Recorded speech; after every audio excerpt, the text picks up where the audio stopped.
How scapegoat children sabotage their anger at narcissistic parents.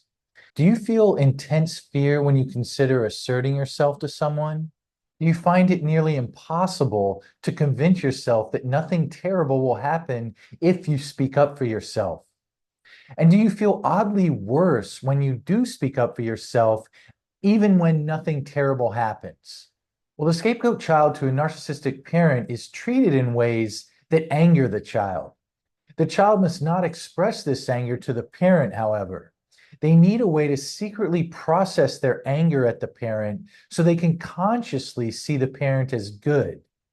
In today's video, I'll explain how the scapegoat child organizes their psychology to do this and the path towards knowing you no longer have to hide your anger.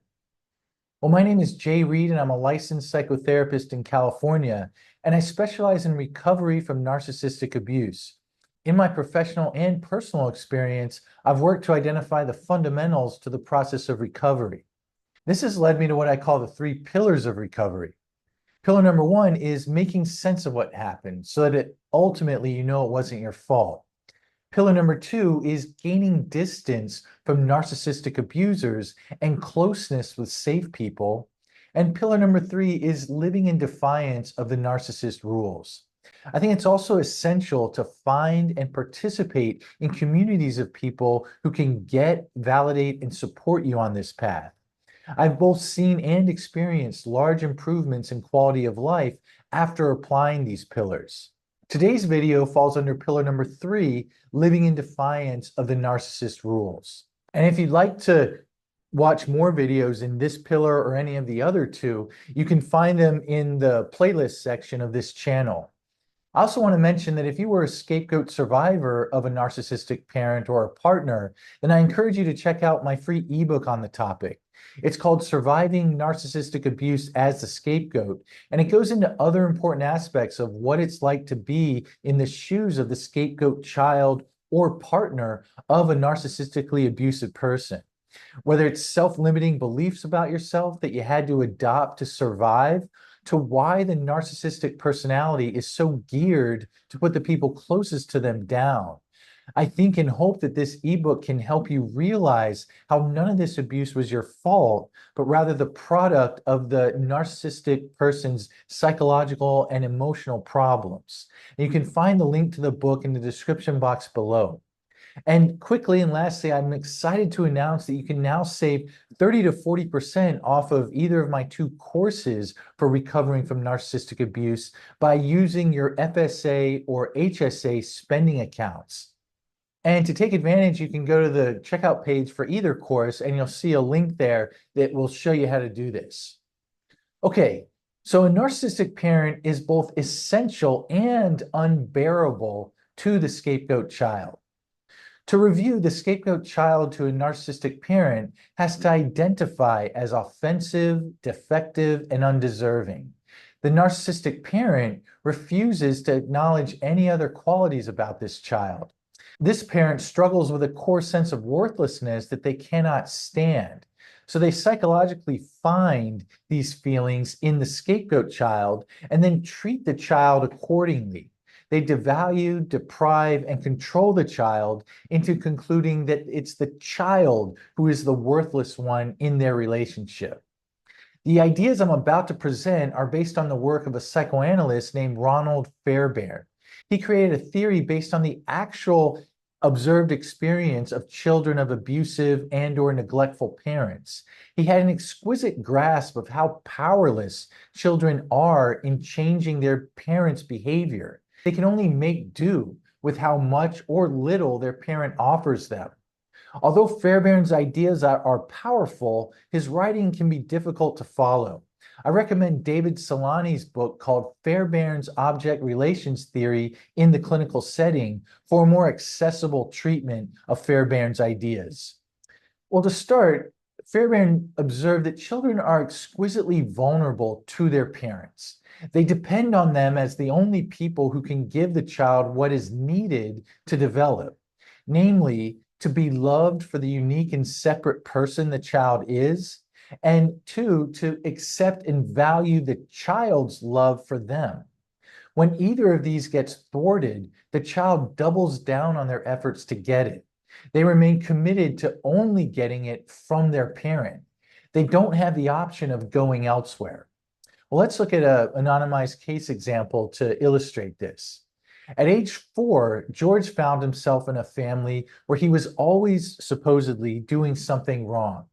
His mother would criticize his choices for being irresponsible, selfish, or dangerous. She would find a way to make fun of whatever he might say. Whenever he called to her as a young child, she'd roll her eyes and say, "Oh, what is it this time, George?" He felt humiliated whenever he expressed a need for his mother. At a deep level, this enraged George. His body knew he was being rejected for what he was just born needing. At the same time, he had to be very careful with this anger. If he showed it to his mother, then she could be offended and might leave him altogether. He knew she was too essential to his survival to let that happen. Well, the child's solution. The scapegoat child has a parent who is essential and unbearable. They cannot lose their parent or they will lose their entire world. In that case, they'd risk becoming nobody to no one. At the same time, getting close to the parent hurts immensely. The child experiences unbearable levels of devaluation, deprivation, and control. Something has to be done to stay close to this essential parent and bear their unbearable treatment. I think of it as the psychological equivalent of approaching a skunk while holding your nose. The scapegoat child does this by putting all the ways they feel devalued, deprived, and controlled into their unconscious. They create an unconscious sort of compartment, we could visualize it as, that houses the pain inflicted upon them by their parent and their anger about it. This compartment also contains their experience of their parent as mercilessly cruel and uncaring.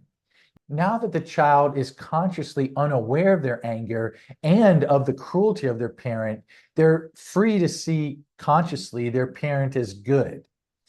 Unconsciously, the betrayed child and representation of the cruel parent are locked in battle. The child wants to force the cruel parent in this compartment to see how bad they are being and ultimately repent to the child. The parent in this compartment is indifferent to the child's protest of this nature. So this leaves the child feeling powerless, yet all the more determined to get through to the cruel parent. The child cannot exit this unconscious arrangement. They gnash their teeth in anger at their parent's abuse. It galvanizes the child towards an armored and aggressive stance. Fairbairn called the child in this unconscious compartment the internal saboteur. This is because the unconscious child part of this compartment shuns anything but combative emotions. Feelings of joy, warmth, and tenderness would weaken the internal saboteur's willingness to fight the cruel parent in this unconscious manner. Well, let's go back to George again to illustrate these points. He never got angry at his mother throughout his upbringing, at least not consciously. He only knew her as someone who was a good mom. He didn't ask much of her at all. He hid from her attention. So long as he did these things, she might ignore him, and he could go on seeing her as good. But his body told him otherwise. He'd feel a near constant level of tension. He walked around the world expecting to be confronted at any moment in a hostile manner. He'd look at other people he passed on the street and calculate how he might fight them if he were attacked. Despite all of this warring tension and anger beneath his awareness, he acted in a likable way at school and with his friends. Nobody would describe him as angry or aggressive. George secretly felt embroiled in this inner world of danger, conflict, and anger. Over time, he began to feel like two different people, the person people knew and the hidden angry person who was wary of most people. How the internal saboteur keeps the child on edge. The unconscious compartment with the internal saboteur allows the child to secretly know and experience their anger towards their rejecting parent.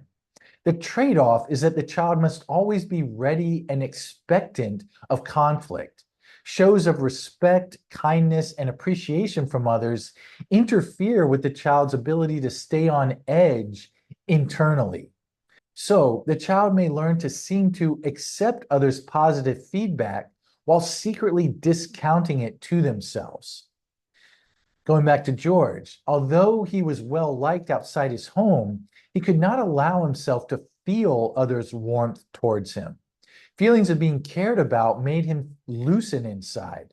He learned to discount whatever positive feedback he got so he could stay tense inside. Somehow he felt like he was being who he needed to be when secretly angry and expecting of others' anger. Being liked by others felt foreign and even like he wasn't being himself. How the internal saboteur keeps the child in the parent's world. Well, the job of the internal saboteur is to handle the unbearable parts of their relationship with their parent. Next week, I'll discuss how a different unconscious compartment handles how essential the parent is to the child. This unconscious arrangement is all designed to secure the child's attachment to this specific parent. The child is entirely dependent on this parent and has to find a way to make the relationship work. The parent, though, is too psychologically compromised to make this easy for the child. So the child has to organize themselves around this task. This leaves little left over to notice and seek other potentially satisfying relationships. It is just the child and the narcissistic parent in this arrangement. No one else can participate. So long as the child and later the scapegoat survivor participate in relationships where they are mistreated yet cannot express anger about it, this unconscious compartment with the internal saboteur continues to exist. And this compartment's continued existence keeps the survivor entwined in the narcissistic parent's world. Going back to George, as a young adult, he found himself with friends he felt prohibited from getting angry with. Somehow or another, he knew that it would not go well for him if he did. He reflexively accommodated what they wanted out of the friendship. If he felt shortchanged in the arrangement, he could only seethe with resentment privately. He did not feel like he was being inauthentic either. His anger towards such friends seemed like a part of him that he could never let another person know about. That just seemed like a fundamental rule in relating to others. The process of recovery. The unconscious compartment with the scapegoat child's internal saboteur enraged with the rejecting parent cannot exist in relationships where the child finds it safe to express anger directly. The child or survivor may discover and participate in relationships with people who are not offended by anger. The more they learn through experience that getting angry with certain people does not lead to humiliation or loss of attachment, the less the need for this unconscious compartment. Finding it safe to show anger in new relationships is a process and not an event. It will likely take significant amounts of such experience before a scapegoat survivor feels safe enough to risk expressing anger. Survivors are often surprised to feel closer to a friend or partner upon expressing their discontent at something that this other person said or did or didn't do or say. Now there can be a reward for sharing what they used to have to conceal at all costs. So again, going back to George, he moved out of his home to go to college and then took a job several states away after he graduated. He became friends with a colleague named Derek. In contrast to his earlier friends, Derek seemed genuinely interested in George. He would ask George for updates about how George was feeling about this or that. He seemed like a very solid person. If George had to cancel plans, Derek didn't feel insulted. George noticed that he did not feel the same level of tension around Derek that he usually felt around friends. Derek, though, did have a habit of interrupting George when he thought he already knew what George was about to say. George didn't like this. Initially, he privately seethed without knowing he was angry at Derek. As he grew, though, to feel more comfortable with Derek, he noticed more that the times he was cut off in conversation. George felt a pull to withdraw from Derek and chalk it up to something like, see, he's just like everyone else who doesn't listen to me. But something else told him he did not want to lose this friendship. He decided to tell Derek that he didn't like it when Derek didn't let him finish his thought in such moments. George was braced for Derek to lash out or withdraw, but he was relieved by what happened. Derek actually thanked him for letting him know what bothered him, and he told George that, others had given him that same feedback. He then finished with saying he'd try to be more mindful of it in the future and invited George to tell him whenever he wasn't. Well, this is just one example of how new experiences with, in essence, safe people can render this unconscious compartment where anger must be stowed away unnecessary. As the scapegoat survivor finds such relationships, grows to experience an incrementally growing sense of safety with them, they get to find out that there's a new world possible with such people, a world where it's not necessary to sequester their anger. It can be a part of their ongoing connection. I hope today's explanation of how the scapegoat child adapts to the unbearable aspects of the narcissistic parent by having to stow away their anger has been helpful. Well, I want to thank everyone for your continued support of this channel and the resources around it. And I just want to always say that, the process of recovery from this form of abuse is never a silver bullet. And although it may at times feel frustrating and it can feel even frustrating with oneself, the more compassion and patience that can be leveraged towards the endeavor that you're undertaking, and how big it is and how much time, in fact, it often takes, I think the better. That cultivation of compassion and patience is actually its own ingredient to healing from this form of abuse. So with that, I look forward to posting again next Friday. Take care.